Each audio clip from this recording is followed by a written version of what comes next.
എപ്പോഴും മുട്ട വരട്ടിയിട്ട് എടുക്കാറുണ്ട്. പക്ഷേ ഇന്ന് ഞാനിവിടെ മുട്ട വരട്ടിയിട്ട് എടുക്കുന്നത് വേറൊരു സ്റ്റൈലാണ് ചെയ്യാൻ വേണ്ടിയിട്ട് പോകുന്നത്. ഇത് എൻ്റെ മനസ്സിലാവുന്ന ഒരു ഐഡിയയിൽ ഞാൻ ഉണ്ടാക്കിയെടുത്തേക്കുന്ന റെസിപ്പിയാണിത്.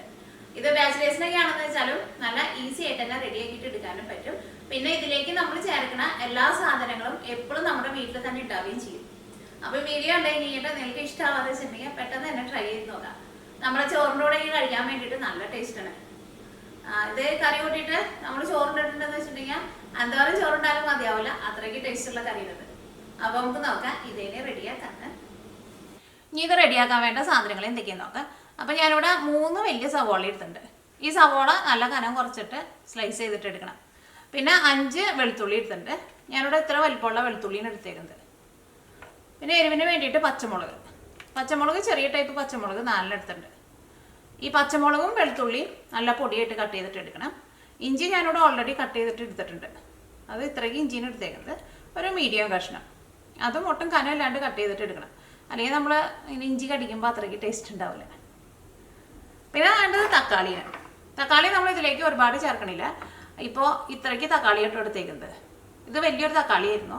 ആ തക്കാളിയുടെ ഒരു 1/4 ഭാഗമാണ് എടുത്തേക്കുന്നത്. കാരണം ഒരുപാട് തക്കാളി ചേർക്കരുത്. കുറേ തക്കാളി ചേർത്തിട്ടുണ്ടെങ്കിൽ ഭയങ്കര പുളിയാവുകയും ചെയ്യും. പിന്നെ ഒരു കറിയുടെ ഒരു ടെക്സ്ചറിലേക്ക് പോവുകയും ചെയ്യും. കറിയുടെ ഉള്ളിൽ നിന്ന് ഇങ്ങനെ വയറായിട്ടിങ്ങനെ വെള്ളം പോലെ വരും. ഇത് നല്ല ഡ്രൈ ആയിട്ടാണ് നമ്മൾ എടുക്കുന്നത്. അപ്പോൾ അതനുസരിച്ചിട്ട് ചെറുതായിട്ടൊരു പുളിക്ക് മാത്രമാണ് നമ്മൾ തക്കാളി ചേർക്കുന്നത്. പിന്നെ വേണ്ടത് തേങ്ങയാണ്. തേങ്ങ ഞാനിവിടെ ഒരു 2 പിടി തേങ്ങ ഇട്ടിട്ടുണ്ട്. പിന്നെ ഇതിലേക്ക് നമുക്ക് മെയിനായിട്ട് വേണ്ടത് മുട്ടയാണ് വേണ്ടത്. ഞാനിവിടെ ഒരു 5 മുട്ട എടുത്തിട്ടുണ്ട്. പിന്നെ മല്ലിയില നിങ്ങൾക്ക് വേണമെന്നുണ്ടെങ്കിൽ ചേർത്താൽ മതി. അപ്പം എൻ്റെ അടുത്ത് കറിവേപ്പില ഇല്ല. അപ്പോൾ കറിവേപ്പില ഉണ്ടെന്ന് വെച്ചിട്ടുണ്ടെങ്കിൽ നിങ്ങൾ കറിവേപ്പിലയും കൂടി ചേർക്കാൻ വേണ്ടിയിട്ട് മറക്കരുത്. പിന്നെ ഇതിലേക്ക് നമ്മൾ ഫസ്റ്റ് കടുക് പൊട്ടിക്കും. അപ്പോൾ കടുക് വേണം. പിന്നെ മസാലപ്പൊടികളായിട്ട് സാധാരണ നമ്മൾ കറിയിലേക്കൊക്കെ ചേർക്കണം മസാലപ്പൊടികൾ: മഞ്ഞൾപ്പൊടി, മല്ലിപ്പൊടി, മുളക് പൊടി, കുരുമുളക് പൊടി അത്യാവശ്യം നന്നായിട്ട് ചേർക്കും. പിന്നെ ഗരം മസാല വേണമെന്നുണ്ടെങ്കിൽ ചേർക്കാം. ഒരു ടേസ്റ്റിന് വേണ്ടിയിട്ട് നമുക്ക് ലാസ്റ്റ് കുറച്ച് ചേർക്കാം. അപ്പോൾ ഇത്രയ്ക്ക് സാധനങ്ങളാണ് ഇത് റെഡിയാക്കാൻ വേണ്ടിയിട്ട് വേണ്ടത്. അപ്പോൾ നമുക്കത് കറിയാക്കാൻ പോണതിന് മുമ്പ് ഇതെല്ലാം ഒന്ന് കട്ട് ചെയ്തിട്ട് എടുക്കാം. ഇപ്പോൾ ഇവിടെ പുറത്ത് അത്യാവശ്യം നല്ല ചൂടൊക്കെ ആയി തുടങ്ങിയിട്ടുണ്ട്. പക്ഷേ രാത്രി എന്നാലും ചെറിയൊരു തണുപ്പ് വരുന്നുണ്ട്. പിന്നെ മരങ്ങളിലേക്ക് ആയിരുന്നാലും ഇലകളൊക്കെ വന്ന് നല്ല പച്ചപ്പായിട്ടുണ്ട്. ഞങ്ങൾ പാവിരുന്ന ആ വെജിറ്റബിൾസൊക്കെ ഉണ്ടല്ലോ, അതെല്ലാവരും മുളച്ചിട്ടുണ്ട്. അത് കഴിഞ്ഞ് പച്ചക്കറി തോട്ടം ഞങ്ങൾ ശരിയാക്കിയിട്ടില്ല. അത് ശരിയാക്കിയിട്ട് വേണം നടാൻ വേണ്ടിയിട്ട്. നമ്മൾ പിന്നെ എത്ര നേരത്തെ നട്ടാലും കാര്യമില്ല. കാരണം നല്ല ചൂട് വന്നാൽ മാത്രമേ ഈ പച്ചക്കറികളൊക്കെ പൊന്തുള്ളൂല്ലോ. ഈ രാത്രി ഇങ്ങനെ തണുപ്പ് നിൽക്കണതുകൊണ്ട് തന്നെ പുറത്തേക്ക് വെച്ചിട്ടുണ്ടെങ്കിൽ ചിലപ്പോൾ അത് വാടിപ്പോവും. ഇതിപ്പോൾ നമ്മൾ കട്ട് ചെയ്യുമ്പോൾ 3 സവോളയൊക്കെ ആകുമ്പോൾ കുറേ ഉണ്ടാവും. പക്ഷേ ഇത് നന്നായിട്ടാണ് വഴറ്റിയെടുത്ത് നിന്ന് കഴിയുമ്പോൾ കുറച്ചല്ലേ ഉണ്ടാവുള്ളൂ സവോള. എന്നിട്ടേക്ക് നമ്മൾ അത്യാവശ്യം 5 മുട്ടയും ചേർക്കുന്നുണ്ടല്ലോ. ഈ വെളുത്തുള്ളി നല്ല പൊടിയായിട്ട് കട്ട് ചെയ്തിട്ട് എടുക്കുക. കറിവേപ്പില ഉണ്ടെന്ന് വെച്ചിട്ടുണ്ടെങ്കിൽ നിങ്ങൾ കറിവേപ്പില ചേർക്കാൻ വേണ്ടിയിട്ട് മറക്കരുത് കേട്ടോ. ഇനി നമുക്ക് പച്ചമുളക് ഒന്ന് കട്ട് ചെയ്തിട്ട് എടുക്കാം. ഇതിലേക്ക് നമ്മുടെ നാട്ടിലെ കാന്താരി മുളക് ഉണ്ടല്ലോ, ചെറിയ മുളക്. ആ മുളക് ചതച്ച് ചേർത്തിട്ടുണ്ടെങ്കിൽ നല്ല ടേസ്റ്റ് ഉണ്ടാവും. അപ്പോൾ നിങ്ങൾക്ക് ആ മുളക് കിട്ടാന്ന് വെച്ചിട്ടുണ്ടെങ്കിൽ ആ മുളക് ചേർത്തോ. അത് ചതച്ചിട്ട് ചേർക്കാം. അപ്പോൾ നല്ല ടേസ്റ്റ് ആയിരിക്കും. ഇനി ഇത് റെഡിയാക്കാൻ വേണ്ടിയിട്ട് ഒരു പാൻ വെച്ചിട്ട് ചൂടാക്കുക. ഇപ്പോൾ പാൻ നന്നായിട്ട് ചൂടായിട്ടുണ്ട്. ഇനി ഇതിലേക്ക് വെളിച്ചെണ്ണ ചേർക്കാം. ഇത് നിങ്ങൾ ഉണ്ടാക്കുമ്പോൾ വെളിച്ചെണ്ണ ഉണ്ടെന്ന് വെച്ചിട്ടുണ്ടെങ്കിൽ വെളിച്ചെണ്ണയിൽ ഉണ്ടാക്കാം. പിന്നെ ഇതിലേക്ക് നമ്മൾ ഇത്രയ്ക്ക് സവാളയും ചേർക്കുന്നുണ്ട്. പിന്നെ 5 മുട്ടയും ചേർക്കുന്നുണ്ടല്ലോ. അപ്പോൾ അതിലേക്ക് എല്ലാത്തിനും കൂടിയിട്ടുള്ള ഓയിൽ നമുക്ക് ഫസ്റ്റ് തന്നെ ചേർക്കാം.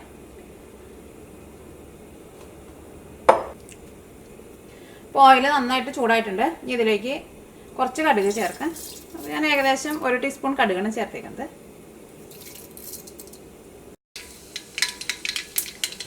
ഇപ്പോൾ കടുക് പൊട്ടി തുടങ്ങിയിട്ടുണ്ട്. ഇനി ഞാനിവിടെ തീ ഒരുവിധം നന്നായിട്ട് കുറച്ച് വെച്ചിട്ട് ഇതിലേക്ക് തേങ്ങയാണ് ചേർക്കാൻ വേണ്ടിയിട്ട് പോണത്. അതാണ് ഈ കറിയുടെ പ്രത്യേകത കേട്ടോ. അപ്പോൾ എനിക്ക് തേങ്ങ ചേർക്കണമെന്നുണ്ടായിരുന്നു. അപ്പോൾ തേങ്ങ ഫ്രഷായിട്ട് ചേർക്കുമ്പോൾ അതിനത്രയ്ക്ക് ടേസ്റ്റ് ഉണ്ടാവില്ലല്ലോ. കാരണം ഈ മുട്ട എല്ലാവരും നമ്മൾ നന്നായിട്ട് ഇങ്ങനെ വറുത്ത പോലെയാണ് എടുക്കുക.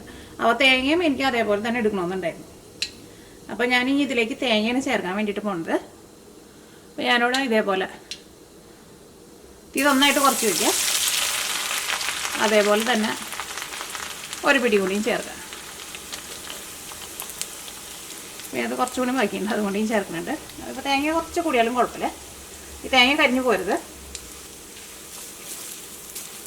ഈ തേങ്ങ ഈ വെളിച്ചെണ്ണയിൽ കിടന്നിട്ട് നന്നായിട്ടൊന്ന് മൊരിഞ്ഞ് വരണം. ഒരു ചെറുതായിട്ടൊരു ഗോൾഡൻ കളർ. ഭയങ്കര ഗോൾഡൻ കളർ ആവാൻ വേണ്ടിയിട്ട് നിൽക്കണ്ട. സാധാരണ തേങ്ങ ചേർക്കാണ്ട് എല്ലാവരും ഉണ്ടാക്കാറുണ്ട്. പക്ഷേ ഇതേപോലെ തേങ്ങ മൊരിയിച്ചിട്ട് എനിക്ക് തോന്നുന്നു ചിലപ്പോൾ ആരും ഉണ്ടാക്കിയിട്ടുണ്ടാവില്ല. ഇതിങ്ങനെ ഇരുന്ന് ആലോചിച്ചപ്പോൾ എനിക്ക് കിട്ടിയൊരു ഐഡിയ. ഇത് ഞാൻ ട്രൈ ചെയ്തിട്ടുണ്ടായിരുന്നു രാവിലെ.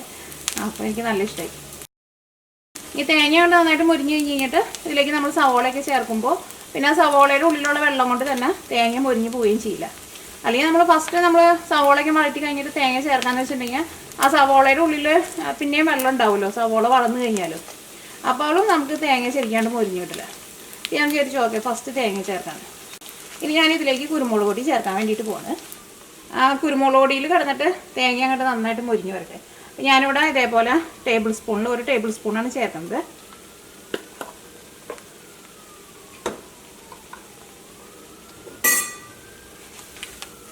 അപ്പം തീ ഒരുപാട് അങ്ങോട്ട് കൂട്ടി വയ്ക്കണ്ട. ഇവിടെ ഒരു ആംബുലൻസ് പോകുന്നുണ്ട്. ഇവിടെ ശരിക്കും നല്ല സമ്മറൊക്കെ ആയി കഴിഞ്ഞിട്ടുണ്ടെങ്കിൽ മിക്കപ്പോഴും ആംബുലൻസ് പോകുന്ന സൗണ്ട് കേൾക്കും. കാരണം ഇവിടുത്തെ എല്ലാ വീടുകളും മരം കൊണ്ടാണല്ലോ ഉണ്ടാക്കുന്നത്. അപ്പം നല്ല ചൂട് വന്നിട്ടുണ്ടെങ്കിൽ വീടിനൊക്കെ തീ പിടിക്കാനുള്ള ചാൻസ് ഭയങ്കര കൂടുതലാണ്.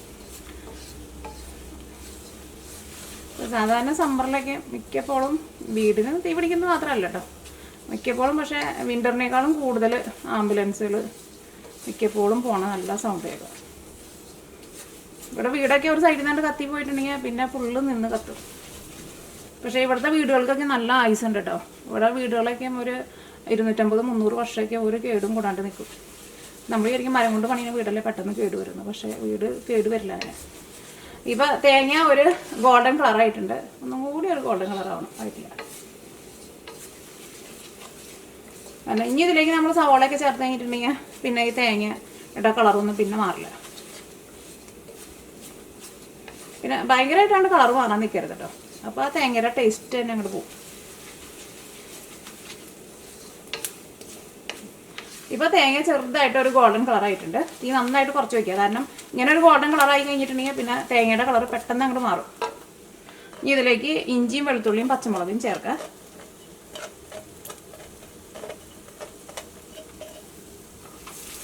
അപ്പോൾ ഞാനോട് തീ നന്നായിട്ട് കുറച്ചിട്ടായിട്ട് വെച്ചേക്കുന്നത്. അത് നിങ്ങൾ പ്രത്യേകം ശ്രദ്ധിക്കുക. തീ ഒട്ടും കൂട്ടി വയ്ക്കണ്ട. എന്തോരം കുറച്ച് വയ്ക്കാമോ അത്രയ്ക്ക് കുറച്ച് വയ്ക്കുക. ഞാൻ ഇഞ്ചി വെളുത്തുള്ളി ഇതിനകത്ത് കിടന്നിട്ട് നന്നായിട്ടൊന്ന് മൊരിയണം. അത് കഴിഞ്ഞ് കഴിഞ്ഞിട്ട് നമുക്ക് ഇതിലേക്ക് സവോള ചേർക്കാം. അപ്പോൾ നിങ്ങളതനുസരിച്ചിട്ട് ആ തേങ്ങ നല്ലൊരു ഗോൾഡൻ കളർ ആവാൻ പോണതിന് മുമ്പ് ഇഞ്ചിയും വെളുത്തുള്ളിയും പച്ചമുളകും ചേർക്കണം. ഇപ്പോൾ വെളുത്തുള്ളിയും ഇഞ്ചിയും പച്ചമുളകും ഇതിനകത്ത് കിടന്നിട്ട് ചെറുതായിട്ടൊന്ന് മൊരിഞ്ഞിട്ടുണ്ട്. ഇതിലേക്ക് ഞാനിവിടെ സവോള ചേർക്കാൻ വേണ്ടിയിട്ട് പോവാണ്.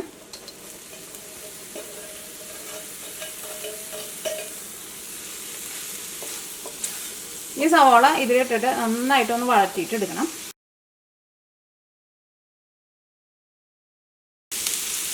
ഇതിലേക്ക് നമുക്ക് കുറച്ച് ഉപ്പും ചേർക്കാം. ഇപ്പം നമുക്ക് കുറച്ച് ഉപ്പ് ചേർക്കാം. പിന്നെ നമുക്ക് മുട്ടയ്ക്ക് ചേർക്കുമ്പോൾ അതിലും ഉപ്പ് ചേർക്കാം.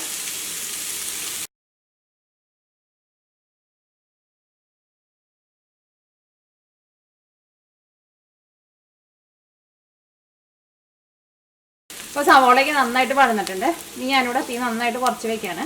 ഇനി ഇതിലേക്ക് നമുക്ക് മസാലപ്പൊടികൾ ചേർക്കാം. അപ്പോൾ ഫസ്റ്റ് ഞാനിവിടെ മഞ്ഞൾപ്പൊടിയാണ് ചേർക്കുന്നത്. അപ്പോൾ മഞ്ഞൾപ്പൊടി ഞാനിവിടെ ഒരു 3/4 ടേബിൾ സ്പൂണാണ് ചേർക്കുന്നത്. അത് മഞ്ഞൾപ്പൊടി ഇപ്പോൾ നമ്മൾ കറികളിൽ കുറച്ച് കൂടുതൽ ചേർത്താലും കുഴപ്പമില്ല. കാരണം ഫസ്റ്റ് നമ്മൾ മഞ്ഞൾപ്പൊടി ചേർത്തിട്ട് നന്നായിട്ട് മൊരിയിക്കും. അപ്പോൾ ആ മഞ്ഞളിൻ്റെ ആ പച്ച ടേസ്റ്റ് വരില്ല. ഈ മഞ്ഞളായിരുന്നാലും നമ്മുടെ സ്കിന്നിനൊക്കെ ഭയങ്കര നല്ലതാണ്. ഇപ്പോൾ മഞ്ഞൾപ്പൊടി ഇതിനകത്ത് കിടന്നിട്ട് നന്നായിട്ട് മൊരിഞ്ഞിട്ടുണ്ട്. ഇനി ഇതിലേക്ക് മല്ലിപ്പൊടി ചേർക്കാം. മല്ലിപ്പൊടി ഞാനിവിടെ ഇതേപോലെ ഇങ്ങനെ ടേബിൾ സ്പൂണിൽ നിറച്ചെടുക്കുന്നുണ്ട്. അപ്പോൾ മല്ലിപ്പൊടിയൊക്കെ നിങ്ങൾ കടയിൽ നിന്ന് വാങ്ങാണ്ട് ഫ്രഷായിട്ട് ഞാനിവിടെ മിക്സിയിലിട്ടിട്ട് പൊടിച്ചെടുത്തത്. അതിപ്പോൾ ഇങ്ങനെ പൊടിച്ചിട്ട് ചേർക്കാം. അപ്പോൾ കറികൾക്ക് നല്ല ടേസ്റ്റ് ഉണ്ടാവും. അത് രണ്ട് സ്പൂൺ നന്നായിട്ട് നിറച്ച് ചേർത്താൽ മതി. പക്ഷേ ഞാൻ 2 സ്പൂൺ എടുത്തപ്പോൾ അത്രയ്ക്കാണ്ട് നിറച്ച് എടുത്തിട്ടുണ്ടായിരുന്നു. അതുകൊണ്ടാണ് കുറച്ച് എക്സ്ട്രാ ചേർക്കുന്നത്. അപ്പോൾ നമ്മൾ മെഷറിംഗ് ടേബിൾ സ്പൂണിലൊക്കെയാണ് ചേർക്കണമെന്ന് വെച്ചിട്ടുണ്ടെങ്കിൽ ഒരു 2.5 ടേബിൾ സ്പൂൺ ചേർക്കണം കേട്ടോ. കാരണം ഇതിപ്പോൾ നമ്മൾ വീട്ടിൽ ഉപയോഗിക്കുന്ന ടേബിൾ സ്പൂണിൽ നന്നായിട്ട് ഇങ്ങനെ നിറച്ചെടുത്തിട്ടുണ്ടല്ലോ. ഇനി മല്ലിപ്പൊടി നന്നായിട്ട് മൊരിയണം. അല്ലെങ്കിൽ നമ്മുടെ കറിക്ക് ഈ മല്ലിയുടെ പച്ച ടേസ്റ്റ് വരും. അത് നിങ്ങൾ പ്രത്യേകം ശ്രദ്ധിക്കുക. ഈ സാധാരണ നമ്മൾ കറികളിലേക്ക് ചേർക്കുന്നത് മഞ്ഞൾപ്പൊടി, മല്ലിപ്പൊടി, മുളക് പൊടിയാണ്.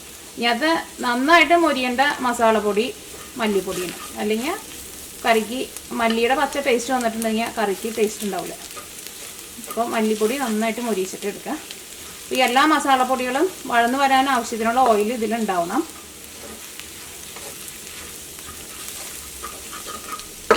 മരത്തിൻ്റെ തവി വെച്ചിട്ടുണ്ടെങ്കിൽ അടിയിൽ പിടിക്കുന്നതൊന്നും പോരില്ല. കാരണം മല്ലിപ്പൊടി ചേർത്ത് കഴിഞ്ഞിട്ടുണ്ടെങ്കിൽ പെട്ടെന്ന് അടിയിൽ പിടിക്കും. ഇപ്പം നമ്മൾ അടിയിൽ പിടിച്ചതൊക്കെ ഇങ്ങനെ പിടിച്ചെടുക്കണില്ലേ, പക്ഷേ ഇതിനൊന്നും കൈപ്രസ് ഉണ്ടാവില്ല കേട്ടോ. പക്ഷേ അതിങ്ങനെ അടിയിൽ പിടിച്ച് ഇരുന്നിട്ട് ഇങ്ങനെ ഭയങ്കര ഒരു കറുത്ത കളർ വരും. അങ്ങനെ കറുത്ത കളർ വന്നിട്ടുണ്ടെന്ന് വെച്ചിട്ടുണ്ടെങ്കിൽ അതിന് ഒരു കൈപ്രസും വരും.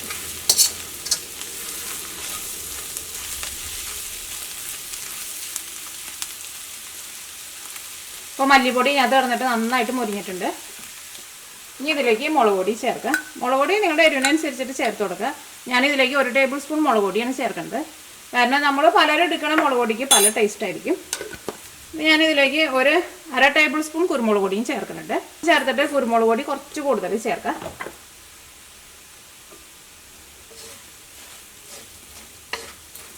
ഈ പാനിന് എപ്പോഴും അത്യാവശ്യം നല്ല ചൂടുണ്ടായിക്കൊണ്ടിരിക്കണം. അപ്പോൾ നമ്മൾ അതനുസരിച്ചിട്ട് തീ ഇടയ്ക്ക് കൂട്ടി വയ്ക്കുക, ഇടയ്ക്ക് കുറച്ച് വയ്ക്കുക, അങ്ങനെയൊക്കെ ചെയ്യാം.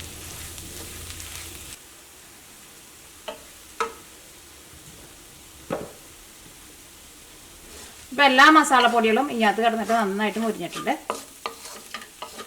ഇനി ഇതിലേക്ക് നമുക്ക് തക്കാളി ചേർക്കാം. അപ്പോൾ തക്കാളി ഞാനിവിടെ കട്ട് ചെയ്തിട്ട് കൈ കൊണ്ട് നന്നായിട്ട് തിരുമ്മി എടുത്തിട്ടുണ്ട്. കാരണം ഇതിലേക്ക് നമ്മൾ വളരെ കുറച്ച് തക്കാളിയല്ലേ ചേർക്കണുള്ളൂ. അപ്പോൾ ഈ തക്കാളിയുടെ ഉള്ളിൽ നിന്നൊന്നും അത്രയ്ക്ക് അങ്ങോട്ട് ജ്യൂസ് വരാനുണ്ടാവില്ല. അപ്പോൾ നമ്മളൊന്ന് തിരുമ്മിയിട്ടൊന്ന് ചേർക്കാം. ഇതിലേക്ക് ആവശ്യത്തിന് ഉപ്പ് ചേർക്കാം. അപ്പോൾ നമ്മൾ ഫസ്റ്റ് ഉപ്പ് ചേർത്തിട്ടുണ്ടായിരുന്നു, അപ്പോൾ അതനുസരിച്ചിട്ട് ചേർത്താൽ മതി. പിന്നെ നമുക്ക് മുട്ടയിലേക്കും ഉപ്പ് ആവശ്യം ഉണ്ടാവുമല്ലോ. ഇതെല്ലാം കൂടിയിട്ട് ഇങ്ങനെ മിക്സ് ചെയ്ത് കഴിഞ്ഞിട്ട് ഒരു മീഡിയം ഫ്ലെയിമിൽ ഇട്ടിട്ട് മൂടി വയ്ക്കാം. ഈ തക്കാളി ഒന്ന് വെന്ത് നന്നായിട്ടൊന്ന് സോഫ്റ്റായിട്ട് വരണം. അപ്പോൾ ഇതേപോലെ ഒന്ന് ഒതുക്കിയിട്ട് വയ്ക്കാം. തീ ഒരുപാട് കൂട്ടി വയ്ക്കരുത്, അടിയിൽ പിടിക്കും. ഇടയ്ക്ക് നിങ്ങൾ ഇളക്കിയിട്ട് കൊടുക്കുകയും വേണം. കാരണം കൂടുതൽ തക്കാളി ഉണ്ടെന്ന് വെച്ചിട്ടുണ്ടെങ്കിൽ തക്കാളിയുടെ ഉള്ളിൽ നിന്ന് കുറേ ജ്യൂസ് വരും. അപ്പോൾ പെട്ടെന്ന് അടിയിൽ പിടിക്കില്ല. പക്ഷേ ഇത് വളരെ കുറച്ച് തക്കാളിയേ ഉള്ളൂ, അടിയിൽ പിടിക്കാനുള്ള ചാൻസ് ഭയങ്കര കൂടുതലാണ്.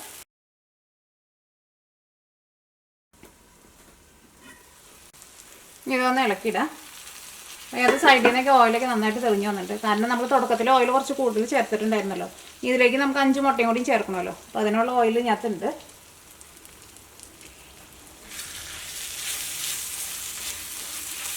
തക്കാളി ഇതേപോലെ നമ്മളൊന്ന് ഉടച്ചു കൊടുക്കാം. അപ്പോൾ അതിനകത്ത് തക്കാളിക്ക് വെന്ത് എല്ലാവരും നല്ല സോഫ്റ്റായിട്ട് വന്നിട്ടുണ്ട്. ഇതിലേക്ക് മുട്ട ചേർക്കാം. അപ്പോൾ മുട്ട ഞാനിവിടെ സെപ്പറേറ്റ് പൊട്ടിച്ചിട്ട് വേറെ ഗ്ലാസ്സിലിട്ടിട്ട് ഇങ്ങനെ ഇളക്കിയിട്ട് മിക്സ് ചെയ്തിട്ട് ചേർക്കില്ല, അങ്ങനെയല്ല ചേർക്കുന്നത്. അങ്ങനെ വേണമെന്നുണ്ടെങ്കിൽ അങ്ങനെ ചേർക്കാം. ഞാനിവിടെ ഇതിലേക്ക് ഡയറക്റ്റ് പൊട്ടിച്ചിട്ടാണ് ചേർക്കാൻ വേണ്ടിയിട്ട് പോകുന്നത്. തീ ഇത് നന്നായിട്ട് കുറച്ച് വെച്ചോ. ഇതെല്ലാം കൂടിയിട്ട് മിക്സ് ചെയ്ത് കഴിഞ്ഞിട്ട് പിന്നെ ടേസ്റ്റ് നോക്കിയിട്ട് നമുക്ക് അതനുസരിച്ചിട്ട് ചേർത്ത് കൊടുത്താൽ മതി. ഇനി ഞാനിതിലേക്ക് കുറച്ച് ഗരം മസാല ചേർക്കുന്നുണ്ട്. നമ്മൾ സാധാരണ ചിക്കൻ കറിയിലൊക്കെ ചേർക്കണ ഗരം മസാലയും ചേർക്കുന്നുണ്ട്. അത് ഒരുപാട് ചേർക്കണ്ട കേട്ടോ. ഇതെല്ലാം കൂടിയിട്ട് മിക്സ് ചെയ്യാം. ഇതിങ്ങനെ മുട്ട മിക്സായിട്ട് ഇങ്ങനെ വന്ന് തുടങ്ങുമ്പോൾ ഇതിങ്ങനെ അടിയിൽ ഇങ്ങനെ ചെറുതായിട്ട് ഇങ്ങനെ പിടിച്ചു തുടങ്ങും. അങ്ങനെ വരുന്ന സമയത്ത് തീ അതനുസരിച്ചിട്ട് നമ്മൾ കുറച്ച് കുറച്ച് അഡ്ജസ്റ്റ് ചെയ്ത് കൊണ്ടുപോകാം.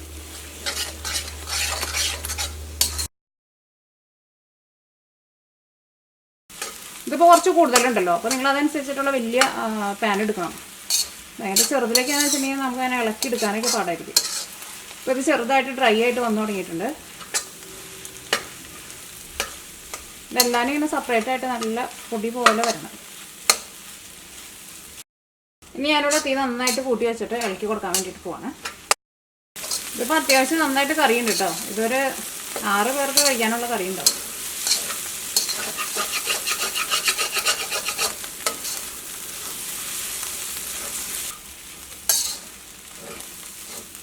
അപ്പോൾ അത് മുട്ട എല്ലാവരും നന്നായിട്ട് വെന്തിട്ടുണ്ട്. ഇപ്പോൾ ഫസ്റ്റ് നമ്മൾ ഇളക്കിയപ്പോൾ ഇങ്ങനെ കട്ട പിടിച്ച പോലെയാണല്ലോ ഇരുന്നത്.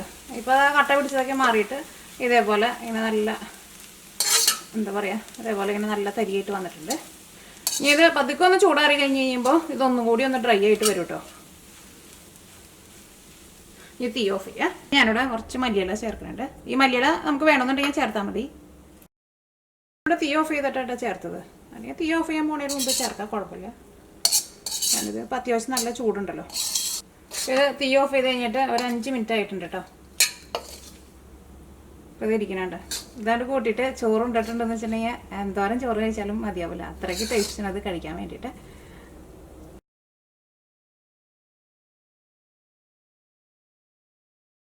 അപ്പോൾ നിങ്ങളെല്ലാവരും ട്രൈ ചെയ്ത് നോക്കാം. നിങ്ങൾക്ക് എല്ലാവർക്കും നല്ല ഇഷ്ടമാവും.